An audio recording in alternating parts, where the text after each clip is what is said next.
এই কি বলবো বাংলাদেশ দাদা বাবুরা বলছে যে আমাদের আর ইলিশ মাছ পাঠাবে না, ইলিশ মাছ না পাঠালে আমরা খাবো কিভাবে ইলিশ মাছ? সামনে হচ্ছে দুর্গাপুজো, দুর্গাপুজো শুধু আমরা যদি না খেতে পারি ইলিশ তাহলে তো হবে না, কারণ দুর্গাপুজো মানে ইলিশ মাছ মানে দুর্গাপুজো। আর দাদারা কি বলেছে এটা দাদাদের কি করে? ওই মিয়া মেন্টাল লাইন কথা শুনছেন আমরা তো আর ইলিশ মাছ পাবো না।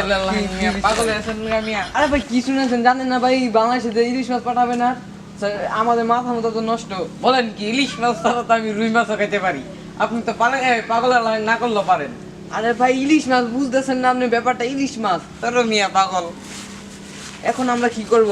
আমাদের তো একটাই করণীয়, হয়তো ফারাক্কা বান ছেড়ে দিব, নয়তো ই করবো বাংলাদেশ পুরো তলায় দিব, তারপর আমাদের ইলিশ মাছ আনতে হবে। কিন্তু আমাদের ইলিশ মাছ লাগবে। আর বাংলাদেশের প্রধানমন্ত্রী যদি ইলিশ মাছ না পাঠায় আমাদের, তাহলে তাদের উপরে হামলা করব। আপনারা যা দেখছেন যে আমাদের ইলিশ মাছ দাদা বাবুরা পাঠাবে না, ইলিশ মাছ তো আমাদের প্রাণ প্রিয়, পারলে আমরা জাতীয় মাছ বলেই দিব। তাড়াতাড়ি যাদের আমাদের যে এই ভিডিওটা দেখবেন তারা একটু বাংলাদেশে একটু ট্যাগ করবেন, যেন আমার ইলিশ মাছটা যেন পাঠানো হয়। তাড়াতাড়ি বলেন, কারণ আমাদের ইলিশ মাছ চলবেই না।